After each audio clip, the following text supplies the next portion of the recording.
Amen. Now, in verse 14, it says, "And the Word was made flesh and dwells among us, and we beheld his glory, the glory as the only begotten of the Father, full of grace and truth." So, this Logos became flesh and lived or tabernacles among us, and we gaze the esteemed glory, the only begotten one, beside the Father, full of grace and truth, full of charismatic, charitos, and truth. So I'm reading from Old King James versions of the Greek. And this I'm reading from New King James. So the word, which is Logos, the word means Logos or Rhema in Greek. But here it's mentioned Logos, mean the written. Something that is written and can be read, recorded, So the word, in John chapter 1 that in the beginning was the Word, and the Word was with God, and the Word was God. The Word was God. God and the Word is the same. So the Word is God. Now in verse 13, now this Word become flesh. Who? Who is this Word? This Word became flesh. Become a man. So that's why he was in the beginning the written Word of God. Because long before Christ was born, the prophets, even Moses, prophetically wrote about the coming of this. It's already written in the law, in the Tanakh, the 5 books of Moses, and the books of the prophets, and even the Psalms and Proverbs. Through many prophets of God in the Old Testament, ranged from Moses, and then we have Daniel, the prophet, major prophet Daniel. We have the prophet Isaiah, the prophet Ezekiel, and even King David and Solomon wrote Psalm. These have become a record, a book. And if you are a prophetic, in a sense, to do this research, there are many written records that Moses, Ezekiel, Daniel, Jeremiah, and many more prophets wrote about Christ, about him. Behold, a virgin shall have a child. That is, whose word is this? It is the prophet Isaiah. Isaiah even wrote about a man full of suffering. He even described this man. thousands of years, hundreds of years before Christ was born. This is the word that being written, being inspired by the Holy Spirit to write. Jeremiah, Ezekiel, all the prophets of the Jews, and especially Moses, who wrote the Torah as part of the Tanakh. This book of record has already existed. The word of who he is already being written. That is why the word, the Logos, the written word, Logos means in verse 14, and the word, the Logos, the word became flesh and dwelt among us. For 33 years, Jesus dwelt among his people. Because John is a Jew, the writer, okay? So he dwelt among us, mean he was alive. He was in Jerusalem, he was in Caesarea, he was in Samaria, he was Nazareth, he was in Jerusalem, he was born in Bethlehem, the city of the Jews at that time. So that's why he said, the word became flesh, mean became a man. How come? Not by the power of man, because Mary was virgin. But the angel brought the message from God that Mary, you will have a child. How can it be? No man has touched me. Because at that time, Joseph is only binded to be the husband, but they have not married officially.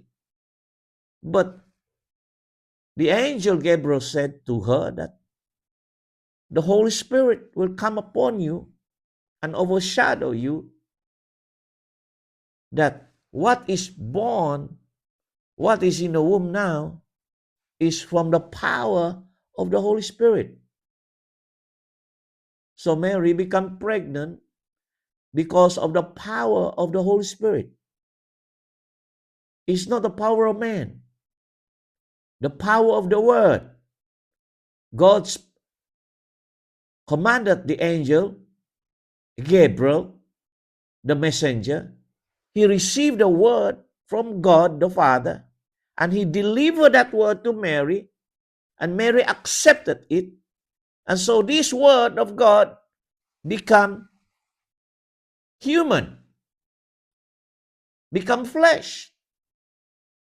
It is the creative power of the Holy Spirit of God, not man, because Mary never been touched by Joseph. You understand, yeah? So this word who has been prophesied and been recorded, a written word, Logos, is now coming to being, become of flesh. Flesh simply means sark or man, human. Sorry. He become anthropo, man, human. So the very man that God created in his image, we are being created in the photos of God, in the image of God. Now, God himself, through Christ, now become man. Live like a man, grew like a man. There's certain letter of Apostle Paul which says that Christ emptied himself from his divinity and take the form of a man so that his miracle sign and his divinity is totally given by the Holy Spirit. So Jesus, while become a man, and at the meantime Christ is like not a demigod, but men always call a demigod. Demigod mean he's a God, but also man. So Jesus, I don't call it demigod. That is a very low class kind of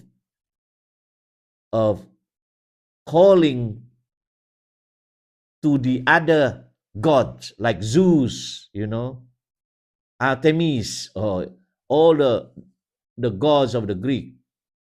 But what I'm trying to tell you is that God, the Word of God, took the form of a man, because only then you can see the image of Christ, the image of the Holy Spirit, the image of God the Father through him. So he took a form of a man through Christ and become part of it, that you can see him in the flesh and you can see who God is, who the Holy Spirit is, through this man, Jesus Christ. Because inside him is Christ, the anointed one. Inside him is the Word. He is the prophet, some say. The meaning of prophet is simply the mouth of God. Prophet is mouth of God, the oracle of God. Mean whatever these prophets say, it did not come from himself, but come from the one who sent it, the one who brought the message. And he said, thus said the Lord. This is what the Holy Spirit say. So, or whatever he said, actually that is the word of God that being brought through this mouth of this man. So, Jesus is a prophet of God.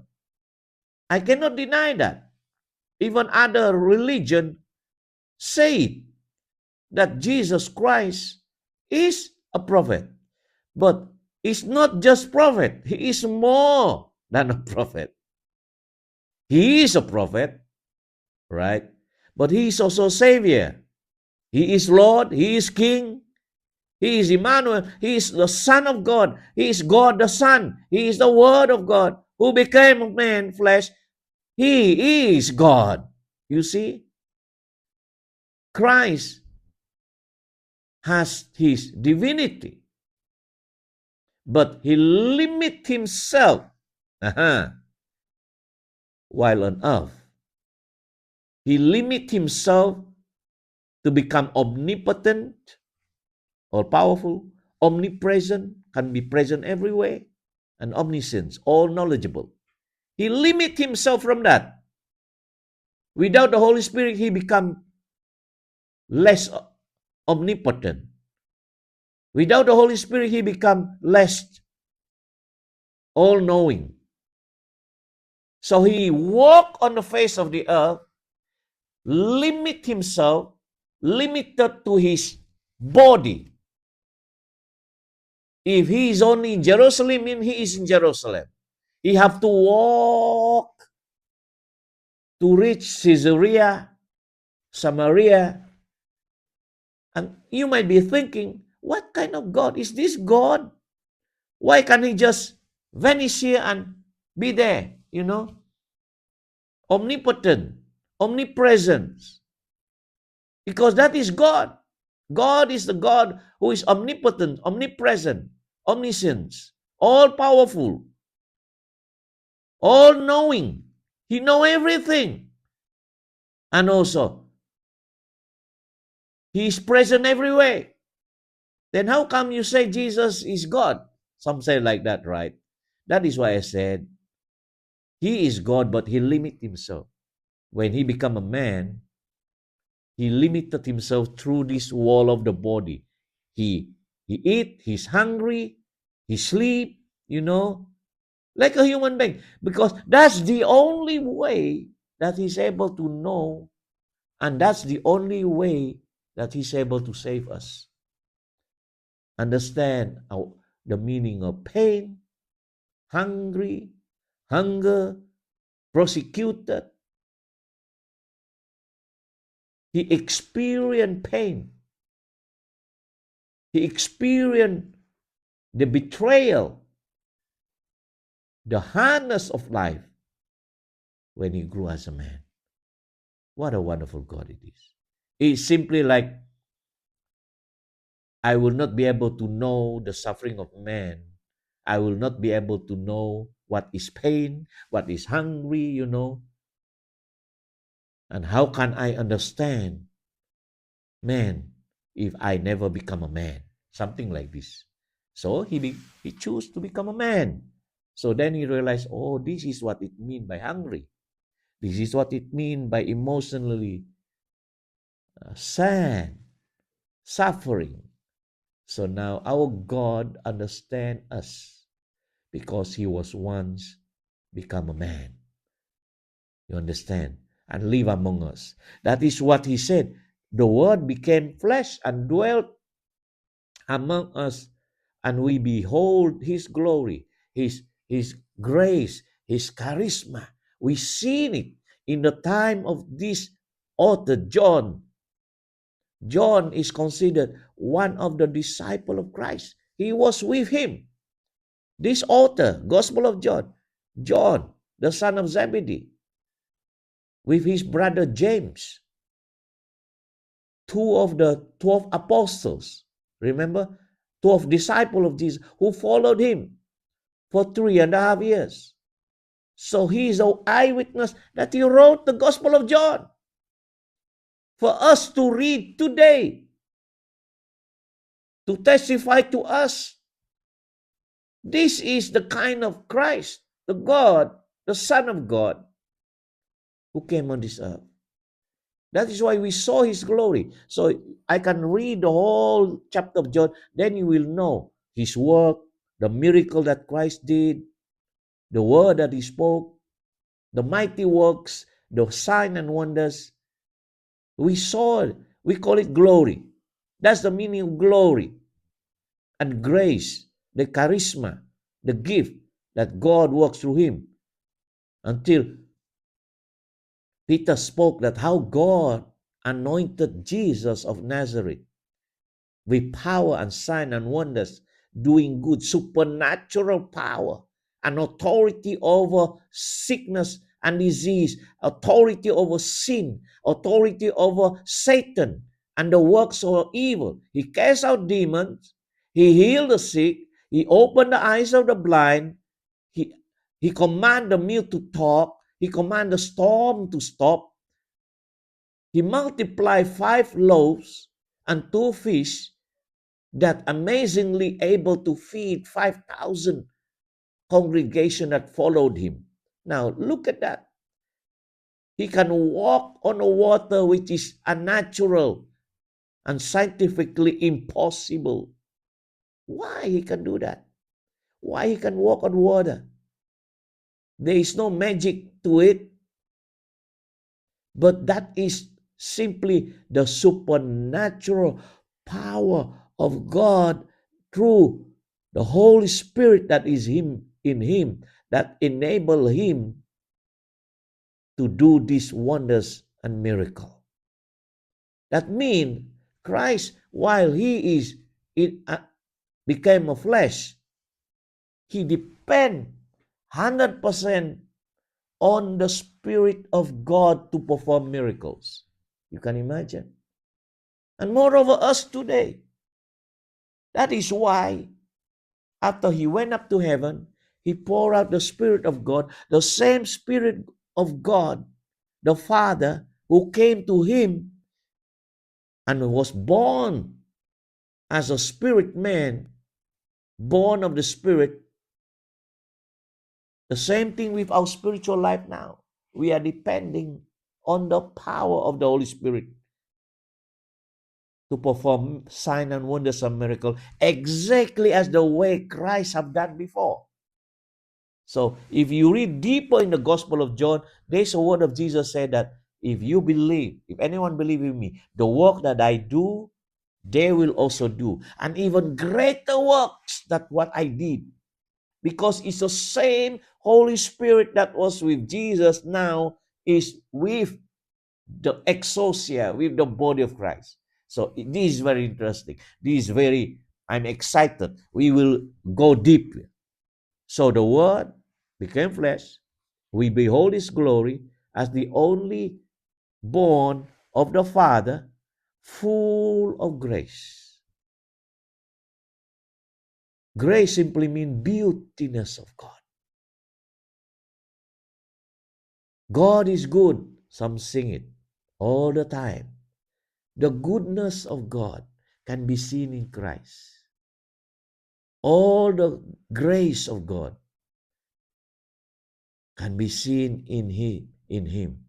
So if you keep on reading this word, you will know more and you will fall in love with Him. His word, He never judged people. He understands. He cried with the sadness and He healed. He raised the dead. He give you food. He is love. God's love is in Him. Christ's love, because God is love. And this is what holy love, not the last full love, agape. For God so loved the whole world. He loved you, He loved me, He loved the sinner. Because He want to give an opportunity to an evil man to repent and come to Him and be changed and be transformed, so that we can become the image of Christ, the ambassador of Christ. The image of God is missing in human beings since the day when Adam and Eve fell. The image of Satan, the image, the characteristic, the lifestyle of the evil one had influenced people of today all over the world. Evil is the product of the devil and demons. It's not the product of God. And as a result of evilness around the world, sickness, death, war, these are all the result of sin and the image that Satan has put in the heart of man. Now God, through Christ, came and gave you a new identity, a new image, that you may come to that and be part of that image, which is Christ. There is war between the light and darkness in this world. There is a power struggle between the power of God and the power of evil. Which side are you? Are you in the side of the darkness, or are you in the side of God? Because if you are in the side of the darkness, your life will be destroyed. Your life will have no peace. Because, in other words, you are aligned yourself with the prince of darkness, with the evil one. So you will do whatever in other words, you make the evil one, the devil, Satan, to be your Lord and King. And you will do his work. And what he do, I'm telling you, he's full of lie. He's not speaking and walking and living in truth. He want to destroy the very law of God. He want to change. He want to blind the people, and instead of God, who he claims he is, the demons will say he is not God. He lie. That's why Jesus said he is the father of all lie. So be careful, my beloved. Don't lie to yourself.